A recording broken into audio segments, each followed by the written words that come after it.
Are you ready? Can crush us. It don't really get no better than this the podcast that you're looking for if you're really heavy into wrestling. Hosted by the Mark. Energy that's so amazing. Gotta keep it entertaining. Rep the Can Crusher Nation. Yeah, you know what's going down in the ring. Lights out when you hit a ding ding. Knock 'em out like boom bada bing. Hold it down, you can crown me the king. Got a shout out to the Miz and Duke the Dumpster. We choke slamming everybody. Power driving, hit 'em with a face buster. Yeah, this the show you need and it ain't no need for waiting. Mark, hold it down for the Can Crusher Nation. All about wrestling and keep it entertaining. Can Crushers Wrestling Podcast. Time to break 'em, let's go. Yeah. Can Crushers. Yeah. Can Crushers. Let's go. What's up, everyone? This is the Backbreak Kid, Eighth and Promise of the Lost Boys, and you're listening to the Can Crushers Podcast with Mark, my favorite Macho Man Randy Savage fan. Oh, yeah. Oh, yeah, it's time for another Can Crusher Spotlight. I am so bad at that. I really am. I've never been good at doing any impressions except the impression of myself. Hello, I'm the anti-hero. I am Mark the Mark. Welcome to another Can Crushers Wrestling Podcast. It's a Spotlight edition, and boy, oh boy, am I excited, because this kid, this young man, is going to be the future of professional wrestling. Trevor Terry is coming on the show. Trevor works all over the East Coast. I know him personally from High Ground Professional Wrestling, and I can't wait till you hear my comparisons. I think it's going to blow your socks off. I'm telling you, it's from the first time I met him, I instantly saw these three guys, and I hope you understand. Just look at the picture. Look at the picture of the thumbnail. He's slick in the ring. He's got a great physique. He is the future. So be prepared for Trevor Terry to be taking off. I'm telling you that right now. Other podcasts that listen, reach out, get Trevor on your show as well. Get to know him, get to follow him, do all the socials. Just watch what he does, because this kid is going to blow up and blow up fast. On a side note, so are we, because we have to tell you all about our sponsors. Collar and Elbow, you guys know it. Hats, hoodies, tees, all the cool stuff that Al Snow and the Hooligans have down at Collar and Elbow. Make sure you go and buy some stuff. It's amazing. I have my just old school property of Collar and Elbow shirt on right now. I mean, we're talking 5-6 years old, and it looks pretty pristine right now. It's awesome. Comfortable, very durable. It's awesome. I have hoodies, I have pants, I have everything from Collar and Elbow. Go and buy it. You will not be disappointed. And then use our promo code CANCRUSHERS. All one word, capital C and Can, capital C and Crushers. You'll save 10%. Mark, where else can we listen to you at? Well, let me tell you where you can listen to us. Everywhere. iHeartRadio, Spotify, Stitcher, iTunes, Google Play, Alexa, IMDb, and of course, Podurama. Guys, right now, Podurama is giving you an amazing deal. If you sign up for a lifetime membership, you get 50% off. That's great. Everybody loves to save money. 50% off is amazing. Podurama is a streaming service, of course, that is seamless. You can go from phone to computer to laptop to any device, and it just keeps everything connected. So make sure you check out Podurama. Guys, Ask Can Crushers is right around the corner again. It really is. It's going to be right real quick after episode 500, which we're slowly, quickly, rapidly, really fast getting set for episode 500. We have some people calling in, so super excited about that. Can't wait to hear who is called in and all of that, but I keep getting notifications on my phone, and we will not check them until the day of, so super excited for that. But Ask Can Crushers is coming up. Get your questions in at cancrusher69@gmail.com, so that'll be cool. Or send them over in Facebook, Instagram, Twitter, X, whatever you want to call it, and the DMs. So, yeah. All right, here comes Al Snow to tell you more about Collar and Elbow, and then we'll be back with Trevor Terry to talk all things wrestling. Wrestling. a love and a passion we all share. I've started a wrestling brand, the wrestling brand. A brand founded on the aspects of wrestling. Two entities working together to create a product that connect emotionally for people everywhere. Collar and Elbow is the brand. Passion and love for wrestling is the drive. I am Al Snow, and this is Collar and Elbow, the wrestling brand. What's up, guys? This is Devlin Macabre, and you're listening to Can Crushers. And always remember, guys, violence is the answer. And welcome back to Can Crushers Wrestling Podcast. Guys, I told you in the intro how excited I am to have my guest on this week. I told you he is the future of professional wrestling. Right now, he's the fighting spirit. It's Trevor Terry. Trevor, how the hell are you doing tonight? Mark, I'm doing amazing. How about you, man? I'm having a blast. I'm super excited. We finally connected to get this going. I've told you like a month or two ago at High Ground, hey, we're going to get you set up, this, that, and the other thing. And I thought, Trevor's so busy, I just have to attack him to put him in the corner and say, you're doing a podcast tonight, no ifs, ands, or buts. And I kind of did that, didn't I? You did, and it worked out perfectly. See? Because you're busy. You're all over the place, right? Yeah, we're getting there. We're starting to put the grind in. We're starting to get in other states and other promotions. So we're on our way to the top. Dude, I've told you before. I'm gonna throw it out there. You got a man crush on you. I love you. What you do in the ring is awesome. So you're the future. You really are. I really appreciate that, man. Much love, man. All right. Let's do the rewind though, because these are the stories that I really like. How did you find wrestling? And you're a little kid yet comparative to me, so I'm sorry I'm bashing you for a second. But how did you find wrestling as a little Trevor? Did mom, dad, Uncle Joe, Aunt Sally, who introduced you to it? Yeah, it was actually my mother. I was sick from elementary school, and I was home. My mom recorded an episode of Monday Night Raw. This was back in 2009. And she recorded, so the next day, staying home in bed, I could watch that and, have something to be entertained, And I can't, obviously don't remember the full show, but what I do remember that stuck out to me, which got me really interested, was the main event. And the main event was Randy Orton versus The Big Show versus John Cena versus Triple H for the WWE Championship. And that match it really stood out to me as like just someone who's didn't even know wrestling existed, and ever since then it's just here we are. Right? Was mom a fan of wrestling? Is that like it's weird because you don't hear parents saying, I'm going to record Monday Night Raw for my son and I don't like wrestling. So I'm gonna say yes and no. It was more of a she watched it for something to do while she was up late at night with me in her belly. Okay. That's what she's told me, and it always cracks me up. It's lately you're up, up all night with a kid, in your belly.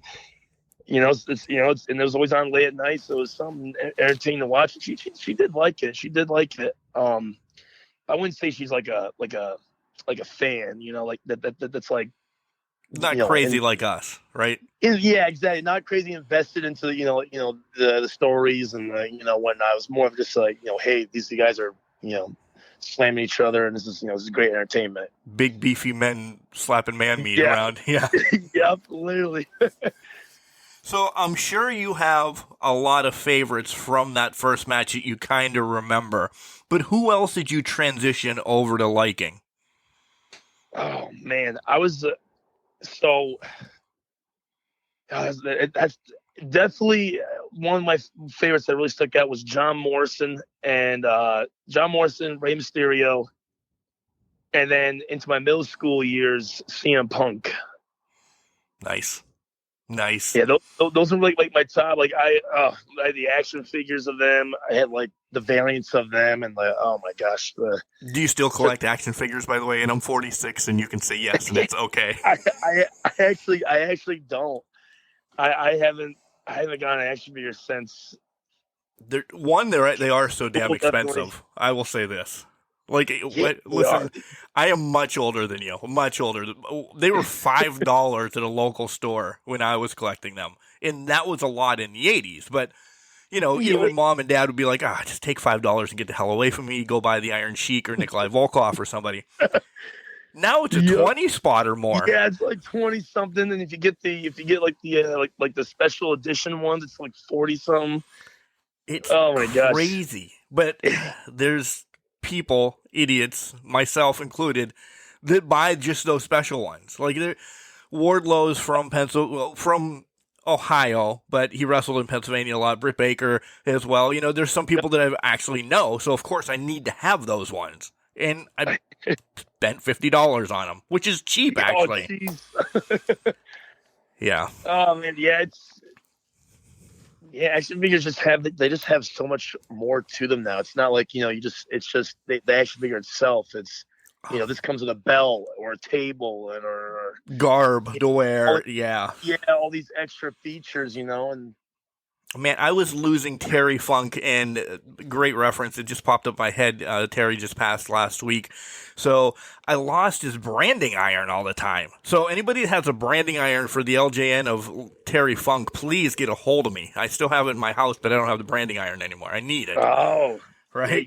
These little pieces. Yeah. Yep. So as a youngster, listen, we know that through the belly, as you said, you kind of started liking wrestling, but what sports did you do in high school? Because essentially those sports are preconditioning you for the wrestling business, right? Oh, 100%. 100%. The big sport I did was I was a runner. So I did track, cross country, and indoor track from 8th all the way through my senior year.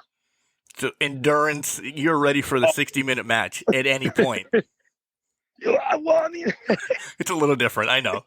Yeah, I've definitely lost a lot. I've definitely lost my endurance since high school because I was quite literally skin and bone in high school. I like weighed nothing, and all I did was run year round. So I was like definitely very, very much in shape endurance wise and whatnot. But now it's kind of, I'm trying to get that back. I really thought you were going to tell me, like, Mark, I'm a state, champion in wrestling and like Greco-Roman or something, because you have the physique now, and you could have carried it for me and said, yeah. I'm like, well, I really thought you were like a high school wrestler. I put high school because it's ignorant. I should have said that too. I did do, it was like half a season of wrestling my freshman year, but I'm gonna be honest, I didn't like it. It was just like, it wasn't like, well, let's take it back. I love the wrestling aspects, the grappling and doing all the full Nelson pins and all that stuff. What I didn't like was the practice, was the dieting. You have to make weight, whether you drop or gain, and a lot of the times, I would have to lose weight. Like I remember one time, it was a day of a meet, meet, and my coach, when I got to school, my coach weighed me. He's like, you're like a pound over. I'm like, what? And he's like, so he got the okay from the principal for me to get out of class I literally worked out for half the day in like one of those like sauna sweatsuits. Yep. I've seen it. I've seen it a lot. You see like the UFC guys that make the weight. They put that sweatsuit on, and they got to go work out in the sauna room and saran wrap underneath it. Yeah, they had me do cardio. It's this, the treadmill, running around the school, lifting weights, and bear in mind, like just in the sweatsuit. And oh my god, I still remember just it's like almost lunch. It's like around lunchtime. And they weigh me. He's like, all right, you're good. But you're not allowed eating. Yeah, but he's like, but you can't eat or drink anything. I'm like, what? I'm like, dude, that is the most hard. That was so heartbreaking when I worked out for like literally half the day, and my coach is like, yeah, you can't drink or eat anything. I'm like, oh no. And long story short, we're on the bus. We get to the meet, and they're they weigh us. I'm good. We get geared up, and I'm like the first match, and I'm so weak. Like I'm so like I am literally like fatigued. I have no energy. Like you can just tell. Like just like I'm like I want to die. Like, and the referee's like ready. And he's like go. The kid pins me like 3 seconds. Oh no! I had no energy. The kid like freaking like judo throws me and just like done. I'm like just slams me, and he pinned me easily in like no time. I'm sure it's a record for that school or something. Did you end up eating right after your match then though? Yeah, no, I think I had like a protein bar or something, because at that point I was so nauseous and just like not feeling good that I knew if I like actually ate something, I'd probably get sick or throw up or something. So I think I just had like a couple like protein bars or something. But after that, I was like, I don't know, this is for me, because like I said, I loved the training. Like it was a lot of fun, learning the moves and the pins and that aspect. But the fact that like you have to like really watch your diet. It's horrible. Trust me, I'm a fat kid, a fat guy, all of that. Yes. I give props to the UFC guys and those Olympic wrestlers because it just takes sheer willpower and dedication to like maintain that weight. And even if you don't make it, the way you have to go through to drop it or gain it, it's, oh my gosh, I don't want to go through that ever again. It was not fun. It's called JO wrestling around our area, like Junior Olympics, and it's just it's what it is, Greco-Roman. And nice. My mom and dad signed me up. This is, of course, after I've watched WWF at the time, NWA at the time. And they're like, the guy came around in school, hey, who wants to be a wrestler? Of course I do. I want to be a wrestler. So I sign up, and I get my mom and dad to sign off on the waiver, this, that, and the other. And they're like, this isn't on TV wrestling. I'm like, no, the guy said it was wrestling. Oh, no. I get to the first practice, and I'm like, what the hell is this? Why do I have to do this, leg crawl? I don't even remember what it is. A single leg, I'm like, why am I doing this? Where's the ropes? Where's the body slam? I lasted like 2 weeks, and I was heavy, but they're like, just go. You were not hitting somebody with a chair. I bet you're like, I bet you're like, where's my theme song? Exactly. Where's Macho Mark coming out? Yeah. Didn't last long. Two losses. I was pissed that I couldn't, gouge an eye or something. So I was done. Hey, you couldn't play dirty, Right? I'm a heel. In my life, I'm a heel. You can ask my family when you see them. I'm a miserable guy.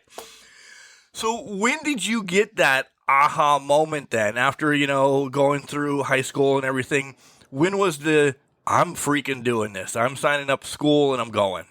Yeah.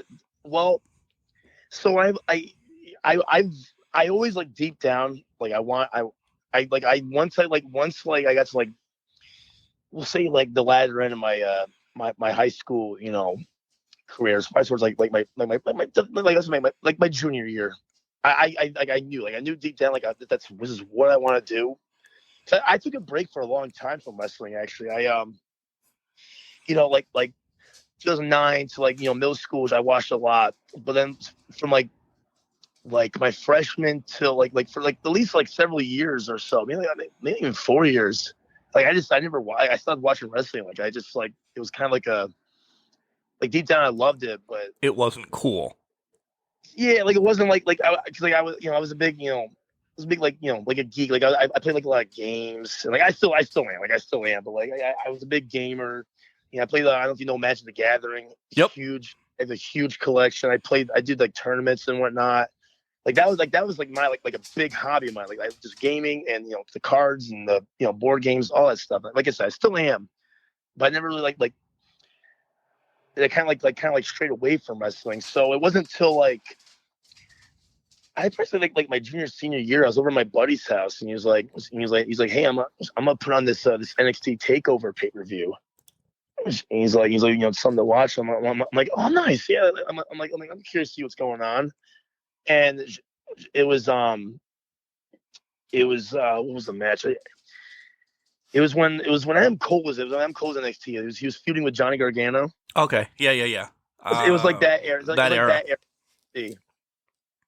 And I remember watching it, I'm like, oh my god, I'm like, this is insane. Like this like, I remember being like in awe from the wrestling. I'm like, because I feel like it changed so much since I watched it as a kid that it almost like reignited the love. I'm like, wow, this is awesome. Like I definitely want to do this, and then that's when it really sparked in me, and I couldn't it was unfortunate because after high school, I wanted to do it, but I didn't know like of any schools like around. Like I just even looking it up, like there nothing popped up unless I wanted to like move down, to another state or move, far away from home. And obviously as a fresh out of high school, I financially just can't do that. I can't just go ahead and move on my own. It would just be impossible. So once again, it was like deep down, I knew I wanted to do it, but I had to like tuck it away. And so I went to the workforce. I started, I didn't go to college. I went right to the workforce, started working jobs, saving money up. And ironically enough, my same friend that put that NXT pay-per-view on while I was hanging out with him, he shoots me a text with a picture, and he's like, "Hey man, I'm at the Oakdale Mall in Binghamton, New York. There's this flyer. It's Excite Wrestling. They're looking for students. You can sign up today to go ahead, train these guys." And he was like, you should do it. You can do it. And like, I remember being at work and I get this text. I'm like, get out of here. I'm like, what? I'm like, you mean to tell me this whole time there was a training school literally like a little over an hour from where I live? Are you kidding me? This whole time I didn't know it.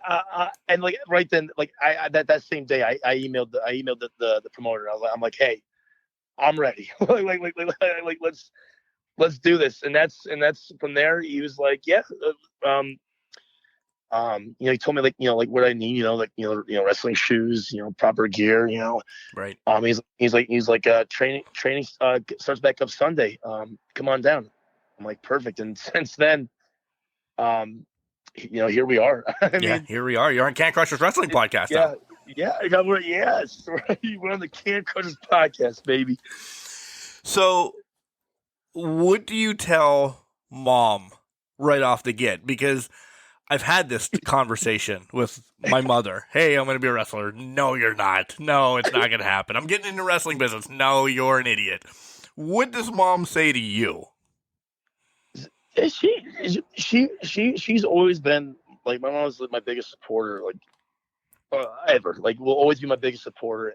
And she was all for it, but of course, she had like, as a single mother, raising me, I'm the only child.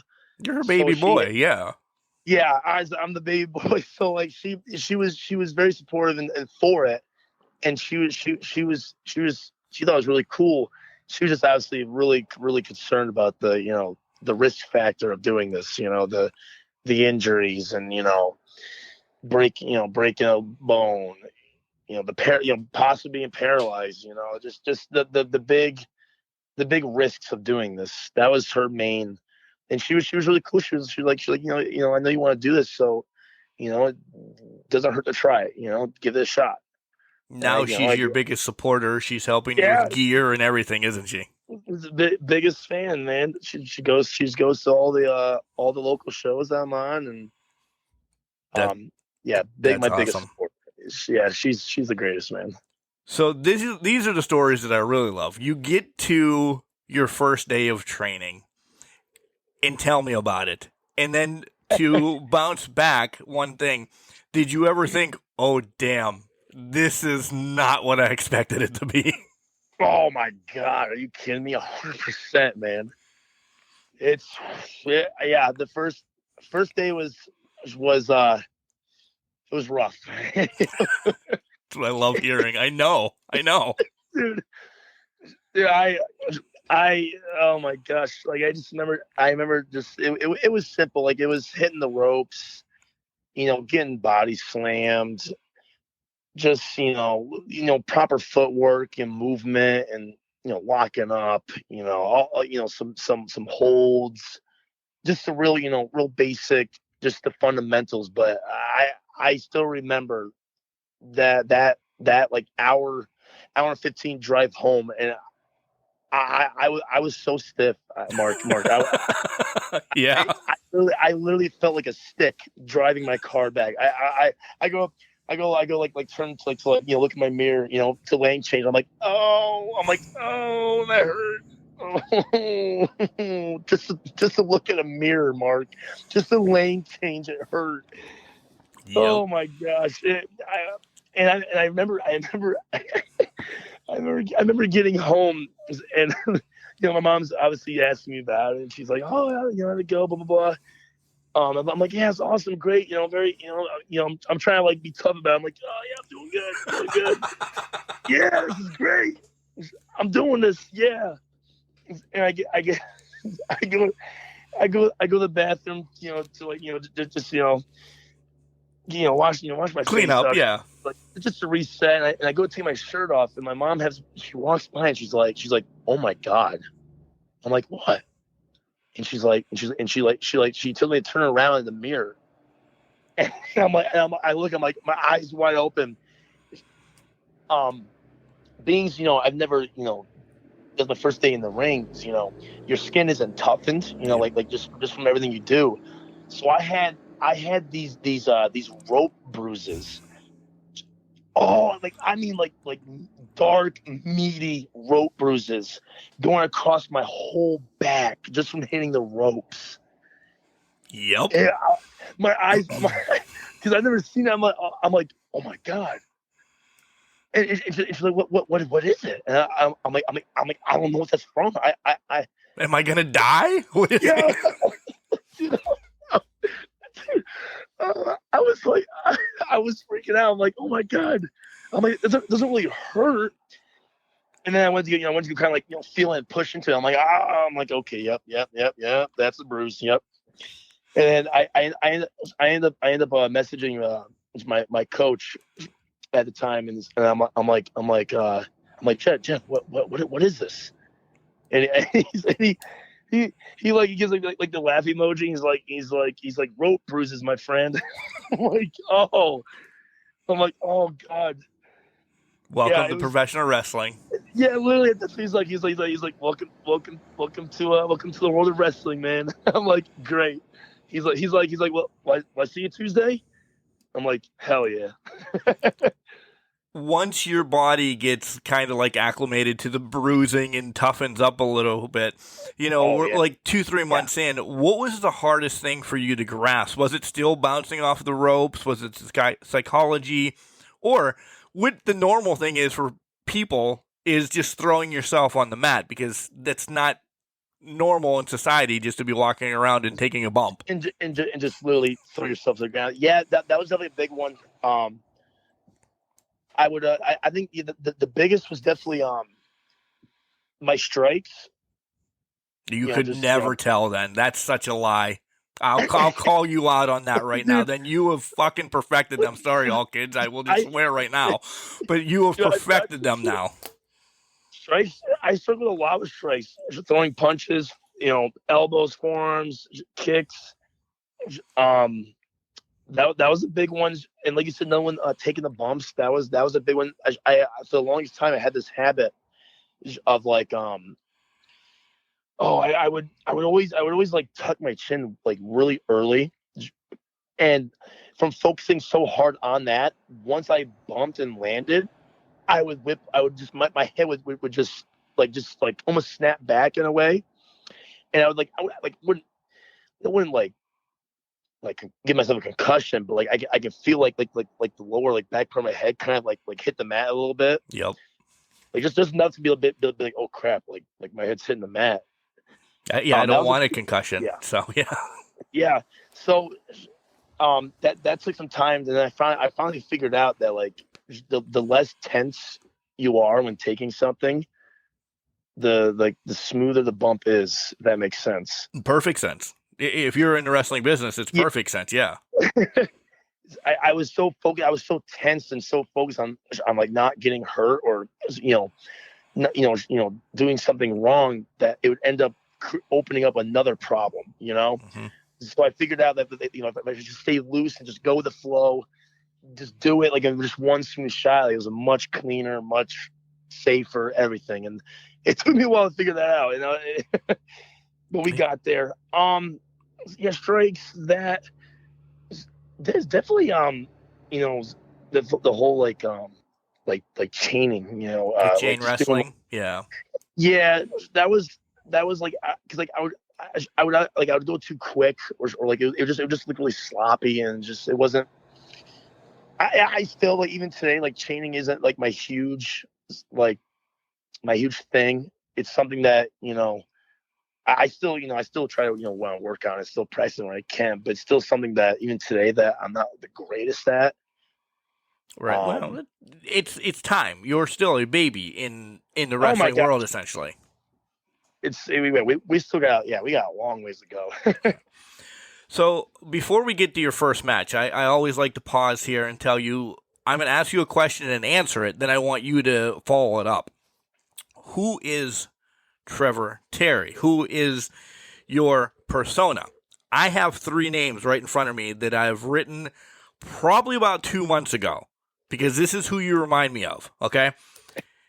The Dynamite Kid, because you're a small kind of statured guy, you're getting jacked, so you got that little powerful self about you. 2, as much as you're lying to yourself and everybody else, Can Crushers, you're fluent in the ring, and that is the sneaky viper type of Trevor Terry that I can see pulling out of this. So Randy Orton, and the other one you're gonna be like, oh God, but you do have UFC to you. So to keep it kind of relevant of today, I could say Tank Abbott or somebody like that, but people are like, who the fuck is Tank Abbott? So I'll say Rousey because you have that striking ability. Like I could see you jumping on top of somebody and just laying into them like forearm and forearm. So now I ask you, you give me 3 wrestlers. How close am I to who the fighting spirit Trevor Terry is? Because you always steal something in wrestling. Wrestling steal, borrowed, brought back around. You know what I'm saying. That's a fact. Dude, Dynamite Kid is probably like almost spot on, man. Like that's his energy. I take a lot of his energy. Everything he does in the ring, just that high octane, just good guy, is just ready to fight. That's very close. Nice. 2, wow, man, this is good. I pride myself on getting these right too, Trevor. So you better just say, yeah, you're right. No, I'm kidding. Yeah, right. Randy Orton is interesting because I'm 100% a good guy. Right. I'm not saying that you're completely. I just mean his mannerisms, essentially, not his man. Yeah. No, I see that. I see that. For two for me will be I'm sure people will chuckle at, but Kenny Omega. Oh, nice. Okay. I take a lot of inspiration from him, and like I'm not even talking about his moves, but just I love the fact that he's a special interest worker, if that makes wrestler, if that makes sense. Yes. He really a lot of people see what he does in AEW, but if you ever get a chance to watch his DDT days, his Japan, all his Japan stuff, even when he's doing the indies, it was around Canada and just like when he's doing Deep South, developmental, it's just I take a lot of inspiration from like how he thinks for his matches, and how he portrays, his movement, the way he reacts to things, his energy.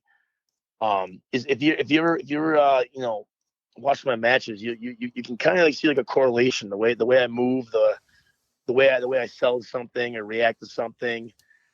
And I'm also a big fan of like the comedy matches he does, where it's like kind of a little goofy, but Yeah. But it's still kind of serious. He can wrestle a blow up doll and make people cheer and do everything. So I agree. Like, it's literally, yeah, it's super good. For number 3, big, and this is where you see a lot of my like technical suplexing aspect of my arsenal is Zack Sabre Jr. Oh, nice. Okay. I'm a big Zack Sabre Jr. Even though I cannot match his grappling and chaining. He's insane, but I love his his technical moves, where like the dragon suplex, the German. He does the bridge. I actually and like you said, everybody steals stuff, but it's one of my matches. I did literally the same move he did against I think it was Cody Rhodes in I think it was Revenge Pro Wrestling match, and he did like an O'Connor roll into like a full bridge back for a pin. It was awesome, and I'm like right there, I was like, yeah, I need to do more bridges. Like I just love the way they look, And honestly, like I know I say Zack Sabre Jr., but a lot of my style of wrestling like just goes back to like New Japan, just the suplexes and the Germans, just the simple suplexes, but you had the bridge in there, and it looks really crisp and clean. I agree. It does. I'll have to pay more attention. I do want to see you snap though one time and do like just ground punches on somebody. I don't care if it's a Starge or anybody at high ground, but whatever. Yeah, I mean, we haven't had an opponent to take get that on me yet, but we'll see. We'll see. So let's go back to your first match ever. Do you rewatch it? How long ago was it? What do you do? How do you critique it? Or have you thrown it away? Because I've talked to a lot of people like, fuck that. I'm never watching that again. Oh, man. No, dude, my debut went very well. As a matter of fact, there's kind of like a cool little backstory to this. My debut wasn't for my home promotion, X-Fight Wrestling. Oh, wow. It was for I don't know if you heard of ECPW. Yeah. That was my debut. It was for them. They were doing a benefit show for you may know him. Do you know Chad Jackson? I do. His mother passed away, Mama Flo. Okay. And they did a benefit show in Binghamton at one of it was American Legion Outpost in Binghamton. And as a student, they actually I was like I want all hands on deck there, to help out, meet other people from other promotions, like just be there. And I'm like, sweet. And I go there, help out. We help set the ring up, just help set up chairs, get the show ready. We get everything set up, and I'm kind of like lost because it's like I never really at this time, like I've only like been kind of like a part of like a couple shows by now. Not a couple shows, like mainly the X-Site shows, but like being with like different promotion, how they work. Like I was super lost. I didn't know what to do. Like I was really nervous to like talk to people. You're that guy that's rocking in the corner. What do I do? Yeah, I'm in the corner twiddling my thumbs. I'm just like, oh geez. So I just end up I'm like, you know what? No one's saying about going to the locker room. I'm like I'm gonna go to the locker room. Just, screw it. If they say something, whatever. I go in the locker room, and there's some X-Site guys that are wrestling on that show. Everybody's gearing up. It's cool. And I see one of my buddies that was also training with me, and I start talking to him and whatnot. And as I'm talking to my buddy, in the corner of my eye, I see Jim Holbert, and he's like he's got Luca Mancini at his side, and he's walking like I could tell they're walking to me. Like both their eyes are locked on me, and I'm still talking to my buddy, and I can see them. I'm like oh shit, What's gonna go on? What's happening? I'm like what did I do? What did I do? I'm like, oh boy. And they get to me, and I'm like, hey guys, what's up? What's up? And Jim is like, Jim's like, you got your gear? I'm like, yeah, it's in my car. He's like, awesome. You're gonna wrestle Luca. His opponent like no showed or something. And I'm like, what? I was like, my eyes wide open. I was like, I'm like, all right. And the show starts in like half hour too. So I'm already like, I'm shitting bricks, Mark.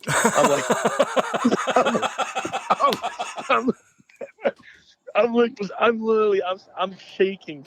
I'm like slapping my face. I'm running my car. I'm slapping my face. I'm like, keep it together, Trevor. Keep it together. You're on a mission. Let's do this. I get my gear. I get geared up, and freaking man, Luca is. Dude, I love Luca, man. He's superstar. Dude, oh my god, dude, he's just so good, and just like he knew as someone who's never like wrestling in front of a live crowd yet. Like he knew I was nervous. Like he knew, and he still like he calmed me down. We put together something super simple. It was easy, fun.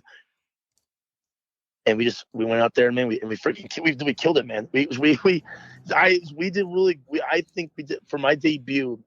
I think we did really good. And I remember, the match finishes. I walked back, and the promoter of Excite, Johnny Moose, he gives me a hug. He's like, I'm proud of you, kid. I'm proud of you, man. I was like, there's so many emotions going on. I'm just bawling. I'm like, oh my god. You just got the hairs to stand up on my arm. That's awesome, dude. Yeah, he was very proud. Like even Luca was like at the end of the show. We're all everything's tear down. Everybody's getting ready to go, and Luke is like, hell yeah, man. Like I like you. Let's do this again sometime. I'm like, yeah, man. And ironically enough, my debut for High Ground was with Luca, which is like crazy, man. Me versus Luca and Roadblock. So it's kind of cool. It came to full circle, Yeah, that's a great early career story. That also really puts it into your mind. Never forget your gear. No matter where you go, have your gear, right? 100%. I firm believer in that. I tell anybody. Yeah, I'm always like, bring your gear. You never know. And even if they don't have something for you, you can still help out. You can still network. Branch out to other people, and you're still doing something. Yeah. All right, let's pause from wrestling and get into some of the nerd stuff, because you've brought up some of this stuff already, but you get a full day off. You're going to take a day off of the gym. You don't have to work. Real life isn't stepping in. You're still gaming. You're still all of that. Yeah. So, dude, like I said, I'm a big gamer. Nerd geek guy. I definitely don't. It's like with work and whatnot. It's tough. You're an adult now. Yeah, it sucks, doesn't it? Yeah. It's just like, even though, like you said, okay, got a day off, no working out, etc. I still, on those type of days, I got to do, I run errands, cut some promos, there's always something like I gotta do to keep up and just keep the momentum going, so I don't get behind. Do posts on the media, but when that's all, I try to get that out of the way as quick as I can. When that's all out of the way, yes, I will sit down, jam some games. I watch YouTube, keep up with the wrestling. That was my next question. How much wrestling do you get to watch right now? I tell a lot of people now's the time to either be a fan or be a wrestler. Mm-hmm. Now, there's so much content right now for wrestling. It's insane. There's live streaming. Yeah, try putting a podcast together with 90 hours of wrestling a week. Yeah. Yeah. and that's just like TV and like just like the main stuff. But then you look at you look at all these independent promotions that do live streams like IWTV. You also have endless content of YouTube. Japan. All these other countries, and just like there's just so much to take in. And it's honestly like I love it. Like it's honestly, like I said, the best time to be either a fan or just some way involved with wrestling. It's the best time right now. I agree. How far back do you do tape studies on? Like, will you look, I'm going to throw it out there, the 70s, 80s, 90s, or do you kind of linger around when you first started watching wrestling? It lingered around. I definitely don't watch as much like old school wrestling as I should. It was funny. When I want to word this. When I was on the Nightmare Factories, it was we also did tape studies, and it wasn't until then when our coaches were like really hammering in like hey, you guys should really watch old school wrestling, because a lot of our tape studies was like Ric Flair matches, Sting matches, just like that era of wrestling. And they even gave us like homework and whatnot to like be like, hey, go home and watch. Like I remember one of our homework assignments was to go home and watch. It was Shawn Michaels versus the Brooklyn Brawler. It was in his hometown, like in Brooklyn that night, and like that was awesome. Like the crowd was it was very good, and they wanted us to watch and study it because of the like the psychology part and how the Brooklyn Brawler doesn't get enough dues, by the way. I will throw this out there. He's amazing. Everything that he's done. Yeah. I never really, I don't want to sound ignorant, but I didn't really know about him. When they said that, I'm like, okay, cool. Shawn Michaels, of course. But yeah, Brooklyn, like he made me like just by watching that match, I was like, okay, this guy's awesome. Like I love this guy. Steve Lombardi. His character is so simple, I mean, Brooklyn Brawler. But it was the way he sold, the way he interacted with the crowd, the way he's, the way he was that really just got him over. Right. And I think that's the big reason why they want us to watch it, is to like just to like see that, how you can take, a very just simple character, and gimmick essentially, and make something huge out of it. Yeah. And I hate this word, Trevor. I really do. He was a jobber, essentially. That he lost to everybody in the WWF. Everybody. But if you talk to people like Shawn or Hogan or, the litany of legends out there, they all wanted to work him because they knew he will give them his best stuff to make them millions. Just make them look exactly. Yep. Yeah, that's what he did, man. I mean, he's really talented, man. Yeah. All right. Stupid question time. We get 3 stupid questions all the time here at I love it. Favorite, now this is twofold. Favorite meal of the day? Breakfast, lunch, or dinner? Oh my gosh, that's so breakfast, baby. Breakfast. All right, what's your favorite breakfast meal? Oh God, I knew you were gonna ask that, man. Oh my gosh, wow, I love breakfast so much. I'm gonna say, I love big breakfast. So I love diners. Yes. And I would whenever I go to a diner, I'm always like I'm always like, what's the biggest thing I get? And they're always like, oh, the triple decker, Great American freaking platter, like some, right. It's some crazy. You get a country fried steak the size of the platter, along with like a quadruple stack of pancakes and bacon. Yes. Just like 4 eggs, 3 sausage links or patties, whatever. 2 slices of toast.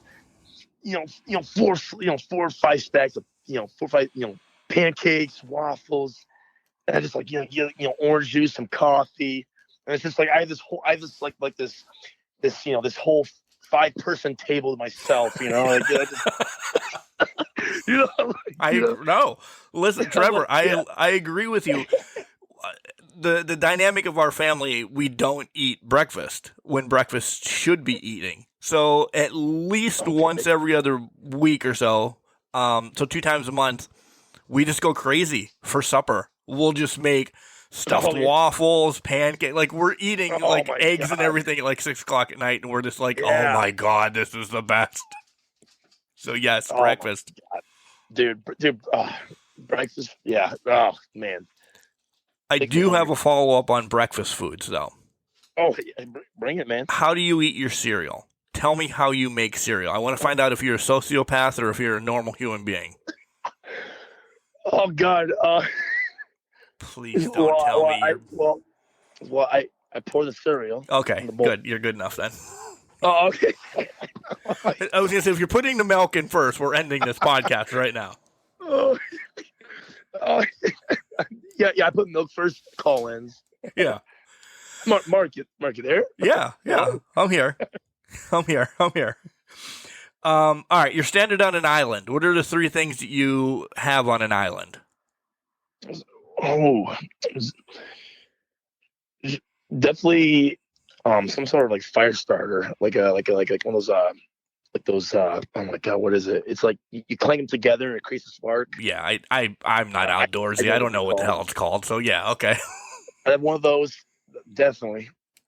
I'm gonna say machete. Machete, definitely. You gotta hack some stuff down. Craft some stuff.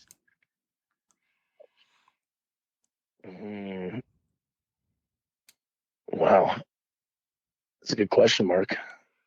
I feel like I'm putting way too much thought into this. Yeah, because there's one thing that you really need. I'm on an island, so. Oh my God, is it water? How about a boat to get the hell off the island? Oh my God, Mark, I hate you. Right? Oh, you're absolutely right. I said water because the water is right. You can't drink salt water. Yeah, I understand it, but everybody puts way too much thought into that. And I get everybody listens to the podcast, but they forget that I ask that stupid question all the time. I know. Just get a boat. Get the hell off the island. Oh my God. And we're halfway into that question. I'm like, wait a second. He did say it was a stupid. Yeah. Oh man. Stupid but serious now. If there's anybody that you could talk to that, you could resurrect or whatever, somebody you'd want to talk to that has been on this earth, who would you like to talk to and why? Ooh. And it doesn't need to be a wrestler. It could be, if you want to talk to Abraham Lincoln, go ahead. Gotcha. Man, wow. That's a powerful question, Mark. This is where we start getting the tougher questions, Trev. I see that. I hear that. Dude, like that's, wow. I'm struggling. Is there anybody that you looked up to that is maybe past that you'd like to, sit down with, or a member of the family, or it could be anybody? Yeah, I know. No, I don't like my family. No, I'm kidding. No. Oh my God, my family. It would definitely be, honestly, it'd be cool to talk to my like my ancestors, like one of my ancestors, because my mother's side is Danish, and I know several of her aunt, like great greats, and whatnot, like came off the ship from Denmark, and I know like even like way further back, like I know that it's like some of my ancestors are Vikings, Oh, that would be awesome. Yeah. So, like, dude, honestly, like, I'm gonna go with that. That'd be super cool to resurrect. I want to grunt with Vikings. Yeah. Yeah, like just like ask what's going on. Like, how's? I don't even know what I'd ask, to be honest. Just anything. I would just sit down and eat a bear leg with them or whatever the hell they're eating. Yeah. I would say, I can ask, like, how'd you guys give the what was that infamous the some eagle, spread eagle? No, what was it called? What? I have no clue what you're talking about. It was like it's a torture method the Vikings did, and they would like yeah, I'm not up on my ribs. Vikingism. I don't know. I can't remember. Oh my god, so sad I don't know this. It's like something eagle something, blood eagle maybe. Oh, what was it? I don't know, but like just like the stuff they did, man, brutal, brutal stuff, man. All right, back to wrestling. Those are great questions, by the way, and great answers. Yeah. Besides the boat, I'm definitely embarrassed from the second one, but good. That's what we try to do. Yeah, it's all good, So, what's the best advice you've gotten from like behind the curtain as we get back into wrestling? Who gave you the best advice, and what was it? Because I like to give props to people that have really done something to your career.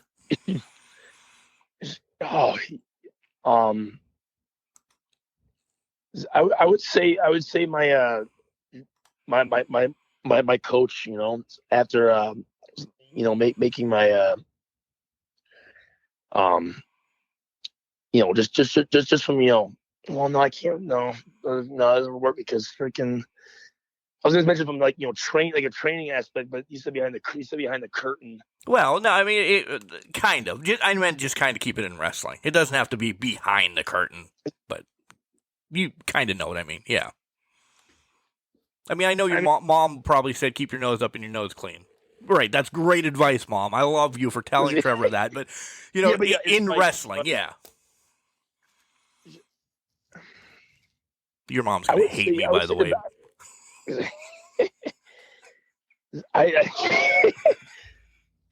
Dude, I love it though.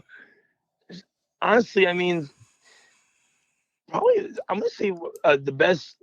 Like I said, I wouldn't say behind the curtain. It was definitely down in Georgia. I was at the Nightmare Factory. My game improved so much in the 3 months I was down there. And even though it wasn't I wasn't doing shows, but it was just the advice and they gave us for I was gonna say, for example, calling, learning how to call stuff, that's something I really didn't really get. It was something I like going back to one of your early questions, like what I struggled with. That was another big one was just, figuring out I couldn't figure it out. And down in Georgia, it was kind of it was super simple, but it made sense. They just I don't know how in depth you want me to go into that part, but no, don't give away the tricks in the trade. Yeah, definitely don't do that. Exactly, but that was probably one of the biggest ones where it finally clicked. I'm like, oh my god, I'm like that. Okay, that's how it works. And then I was able, from there, I was able to expand on and start adding more stuff to stuff. It just kept opening paths for me. Yep. I get it. I'll say this. This is not Trevor saying it, so it's me, so don't throw heat. If you know, and if you're listening to the podcast, you're a fan and you're like, what the hell are these two talking about? I'm sorry. You're a fan. But if you're a wrestler listening to it, you clearly know what Trevor's saying. You completely understand. So yeah, and we'll leave it at that. Right? That's a good place. Yeah. It's good. Yeah, of course. On that note, this is the kind of toughest and I guess you want to say controversial question I ask. Okay. Wrestling, good, bad, whatever. It's always, we say it's on the uphill climb, greatest days of wrestling, but there's still a few dirt balls within wrestling and some things that just aren't allowed yet, or that's still the old school way that whatever. I'm putting way too much in your head because I don't want to give you the answer. If you could change something in professional wrestling today that would be eliminated, because there's still some stuff that needs to be eliminated in wrestling, what would it be? I'm gonna say just the drama, man, the toxicity. If we could figure out a way to just eliminate the ego the selfishness, the just overall toxicity of wrestling that just, and it doesn't need to be just with wrestling. It's with the fans too. Oh, yeah. Like you see it all over. I think that could really be revolutionary for not just wrestlers like myself that has to deal with the toxicity of, and I'm just gonna say it, veterans. And you know what I'm talking about. Yeah. Just the overall. I think it could be a much better the stage for us younger guys, and for the fans too. I know it's one of those things where like it's really hard to change because it's pretty much always there. It is. It is, yeah. But it does need to change across the board. I completely agree. Yeah. Thank you for being honest too, and not pussyfooting around or sugarcoating it. That was completely honest. Yeah, and what's sad is that for a while I was blind to it. The first couple of years I was completely blind to it. I thought everything was. And it's weird how like the more you do it, the more you wrestle, and even as a fan, the more you go in the media and the more you watch it, it really was an eye opener. I'm like holy crap! Like this is getting out of hand. It's just there's just so much.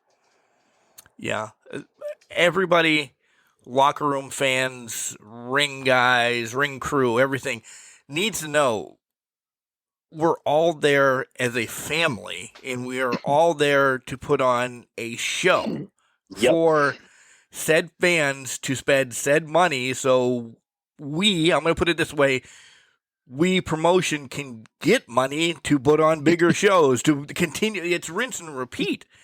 Yep. One thing in the background goes bad, it's felt from the whole way down to the youngest child there. I don't care. Mm-hmm. No, absolutely, and and it shows. And fans aren't dumb. They're not. They, with all the media and everything going on.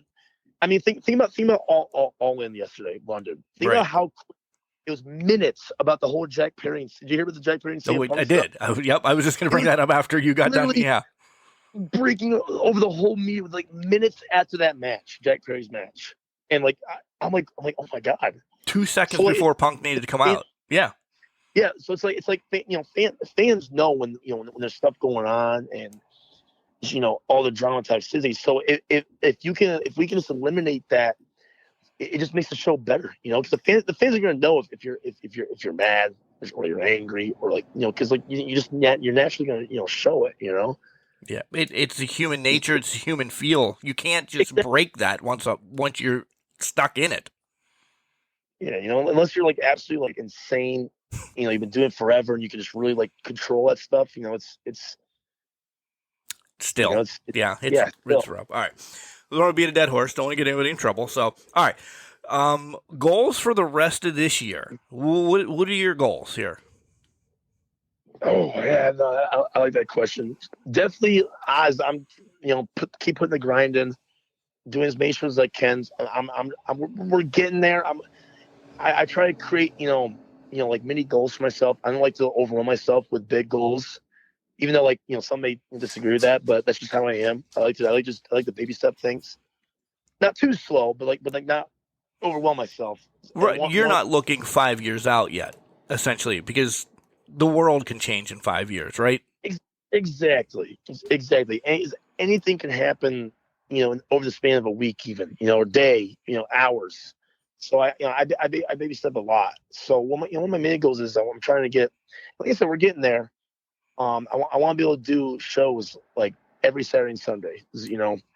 I'm doing 2 shows every weekend, and if I can get that consistently, my next goal is to eventually, let's throw another day in there, maybe a Friday, maybe a Mondays. Let's start, and I want to I'm kind of I'm going this out to where eventually. Eventually, we're doing this full time. Who knows? Right. Doing it full time, and then we just keep going from there. And I guess this is not quite like a mini goal, but I guess like a bigger goal of mine is to get a lot of people, have like the big picture, like oh, I gotta get to WWE, I gotta get to AEW, I gotta get to Impact, or these big TV promotions. And for me, it's I'm trying to get to the promotions that are either affiliated with these TV promotions, TV shows, or promotions that these TV companies scout and keep an eye on. Right. So, like, for example, a big goal of mine is I want to get on Defy Wrestling. Defy. There's AW keeps an eye on them. OVW, I'll just throw that out there. We've worked with Al Snow. Al Snow is a sponsor. They're linked to Impact. Mm-hmm. Yeah, OVW's another big one that I would love to get on. So it's like a step above a mini goal. It's not quite like a big goal, but it's like a medium goal, and that's what that's my main focus right now. Throughout the year, and even to next year. Where is some place, we're talking bucket list now. And I know we just talked about, Rome wasn't built in a day, baby steps. But in your heart of hearts, where is one place besides the United States? Because I want you all over the United States. Where is one place overseas, Canada, Mexico, like, that you really want to go? And I know the answer to this, but I'm going to ask it anyway. Japan. Yeah, clearly. You could have remembered that if you listened 15 minutes ago when he was just Ref Pro, New Japan. Yeah, I knew you were going to say that, but oh yeah, I mean there's of course, like Canada's a big one. The UK is another big one. Those are probably my top three right now. Those are great ones. They really are. Yeah. Oh yeah. I love it, man. I can't wait. This is my favorite question, though, on Can Crushers. I want your dream match, but I always put a caveat on it. I want to know who you want to wrestle, where you want it, and then what stipulation you want in that match. Oh, my goodness. And remember, you're a track star, so it's got to be an Iron Man. I'm kidding. Yeah, right. Hell yeah.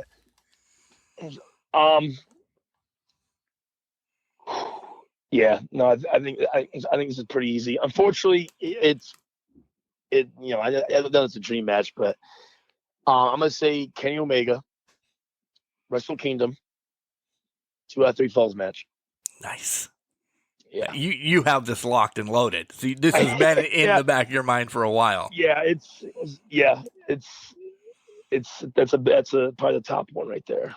Manny Fernandez was on the show a couple years ago. He said that will continue to change every time you wrestle. Maybe you won't get Kenny, but maybe it'll switch to, and I'm going to bring him up because I've linked you to him. Maybe it'll be Randy Orton in 2 years because Kenny is left and Randy's still around, or something like that. It just continues to change depending on what you're doing, essentially. I 100% agree. You're always, until you're dead set and you figure out, like, who you are, what you're going to do, your move list, everything. It's always going to change. Yeah. This is my dad question. Can you look back on yourself when mom shows you wrestling because you skipped school someday because you were faking a fever or whatever the hell is wrong with you? I'm kidding, by the way. Can you look back on yourself, like hover over you right now and say, I'm a professional wrestler? Does that give you like the goosebumps looking back at that kid that was home? Dude, yeah, it does. 100%. I know for a fact that if let's say I teleported back to 2009 and I'm to my bedroom, little me watching wrestling, and I'm like, hey kid, you see what you're watching right now? You're doing that. I'm doing that right now. I'm you. I'm you. I would be freaking out. I'm like, what? No way. Right. I'd be freaking out in excitement and pure joy. Follow up to that. A little guy comes up to you, a little guy or girl, a little wrestling fan, because we don't disappoint here. A little guy or girl comes up to you at any show that you're on, High Ground, Excite, whatever, Rev Pro, whatever, and they say, Trevor, you're my favorite wrestler. When I grow up, I want to be you. What do you tell them? Oh man, I keep getting goosebumps by these questions because it's so like so awe-inspiring, you know. It's gonna happen if it didn't already.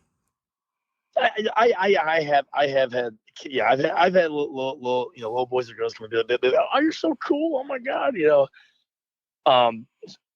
You know, I just, I always tell them, I'm like, you know, obviously, I'm always like, thank you so much. I always tell them, just stay focused, stay determined. Don't, you know, my big, this is where it kind of goes to my motto is, I always say never surrender, never say die, you know. So I'm very big on just, is stay in your lane. You have your goals and what you want to be and what you want to do, and do it. Don't let anybody, get into you mentally or whatever, because it'll eat you alive. It ate me alive. I got, as as a little kid, which is kind of like a side topic, but I grew up. When I was 12 years old, I was diagnosed with Tourette syndrome. And I'm not sure if you know what that is. Yeah. And going through school, like, it was tough, man. Like, as I got, very, like, discouraged. I thought, there's a gap before high school. I just didn't really play sports, and I just wasn't really social. And cause I was lost. I was confused. I was, what is this? It was just out of nowheres. And a lot of people, got, in school got in my head, just between just, the bullying and just everything. So, what I always tell kids, because, we're in a day and age now where, like, it's even worse. You have the media, It's all these kids horrible. yeah, like, all these kids have phones, tablets, Facebook, Instagram, Snapchat, all these. So, like, the bullying doesn't just stop in school. It's all over the media, cyberbullying, etc. And so I always tell kids, man. I always say, stay in your lane, have your goals, and just stay away from the media. It's not worth the drama. And once again, going back to, just even for, what we were talking about, but wrestling, the toxicity and drama, if you can limit, get yourself as far away from that, you can see the brighter picture. Yeah. That's where the fighting spirit comes in then with you. Of course. Yes. I've always, since day one, I've been fighting, and we're not stopping. We're not stopping, Mark. You're not stopping. In fact, you're not stopping because on September 9th, there is a charity event, High Ground Professional Wrestling, down at the Fire Hall. Match card will be announced later, so we're not going to spoil anything here. But okay. How excited are you to be doing a nice charity event for High Ground Professional Wrestling, kind of give back? John Casey battling, I believe it's cancer, and battling cancer. So all of us are going to come down there and just blow the roof off of this fire hall. Dude, Mark, I'm really excited. I love benefit shows because it's always for a good cause. It's always a good turnout. Everybody's busting their asses off to put on a good show, and it's always just a good positive environment, and I love it. But like I said, my debut was a benefit show, and it was an absolute blast. I am so pumped for this. And especially he's like, I guess he's like a big supporter of High Ground. He's like a local, in the front right? row. He's in the front row every show. Okay, yes, that's even better, man. That's awesome. I'm very honored to be a part of the show and to be able to put on an awesome, entertaining show for the crowd. It's gonna be awesome. Myself and Antonio Marcos may dance together in that show, by the way. That has been linked in. My God. I don't know. Great. Antonio says I need to dance a little bit. We'll see. We'll see. I want to see it, man. Okay. I want to see this. No, you don't. You really don't. Well, why? I'm kidding. I will do anything. I'm like, I'm Will Ferrell's Ron Burgundy. You put something in front of me, I'll read it, I'll do it. I'm a mark for myself, Trevor. You know that by now. No, I know. All right, this is your time. Tell everybody your socials, where you're going to be besides High Ground, and then, hey, do you have merch that you'd ship to people as well? All of that. This is your time. I'll start with my socials. I'm on Facebook. It's just Trevor Terry. Look it up. you can't miss it. It's all the you can tell it's me. Right. Instagram, yeah, I was saying Instagram is Trevor.Terry. Once again, it'll say the fighting spirit. A bunch of content there. I don't do Twitter. It's ruthless anyway. I don't even bother dabbling to that. But Facebook, Instagrams. I do have a YouTube channel. It's called Trev versus the World. I only have 2 videos on there right now. It's just like kind of like a little cool vlog. On show days. Going to the show, at the show, after the show. Just kind of like just shenanigans. There's some skits in there. Definitely got to get back to uploading, but there's 2 episodes to kind of get an idea what it is. Trev versus the World. Merch. I have merch coming in right now as we speak, but I do not have like a website or like a link to where I can ship to somebody. Right now, it's pretty much, I'll have it at the shows, the shows I'll be at. Which next shows I'll be at. This Saturday, I will be at Smash Master Wrestling, September 2nd. I will be also the same day, September 2nd. I will be at Excite Wrestling. They're going to be at the Rumble Ponies ballpark stadium. I love that stadium, by the way. That was my first ever minor league baseball game when nice. They were the B-Mets. That's so cool, man. That's awesome, man. That's what it'll be. That same day, September 2nd, and then I will be in Elmira, New York, at the Arnott Mall for September 3rd for Excite Wrestling's. It's the X2. We had a facility. It was the X1 in Binghamton, but we got kicked out of that mall. So now we have the X2 in Elmira in the Arnott Mall, and that's where we'll be then. And then September 9th, High Ground, baby. High Ground, Mayfield, Fire Hall. Fire Hall, baby. Did I miss anything that you wanted to talk about? Dude, I think we covered a lot of ground. The questions were great. I love the back and forth between the serious, non-serious, wrestling, non-wrestling. Nice. I'm glad you like that. It's just a conversation. I wish more people would understand that. I'm not drilling you with like, did you kill somebody last night? No, you're not, dude. And I love it, man. I'm a big talker, so I can talk for hours. I used to, people always be like, oh geez, Trevor, taking the oxygen up in the room. I get that. I still get that nowadays. It's it's just in my nature, It's all right. All right, brother. I love you. I will see you September 9th at High Ground. Have a great night. Oh yeah, love you too, Mark. I appreciate your time, man. Thank you. Hey everybody, this is Gilbert, WWF's longest reigning light heavyweight champion. And you're listening to Can Crushers Podcast. The best guys there are out there. Ladies and gentlemen, that was the fighting spirit, Trevor Terry. Did I not tell you he's an amazing, humble human being and just unleashing everything in the world? I'm telling you, he is going to take over. I love how baby steps is his goal right now. He knows that Rome wasn't built in a day. Tackle this, get to this, because it leads to the next mountain and the next hill and the next mountain and the next hill. And he's gonna conquer those. He really is going to conquer those. Just keep your eye on him. Get on his socials right now and follow him so you can be with him this whole journey in professional wrestling. My God, just a great talker as well. So maybe that's going to be something part of his shtick in the AEW Impact WWE when he makes it there. And how about me? I guess I will call this a win for me because he said Dynamite Kid was perfect. He saw Randy Orton.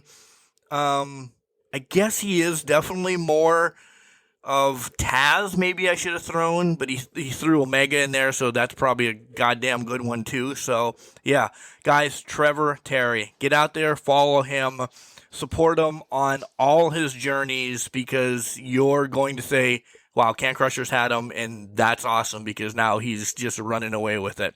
Trevor, thanks again for coming on the show. See you real soon, buddy. Remember, just because you're trash doesn't mean you can't do great things. It's called a garbage can, not a garbage cannot. Make sure you tell your loved ones you love them, because you never know.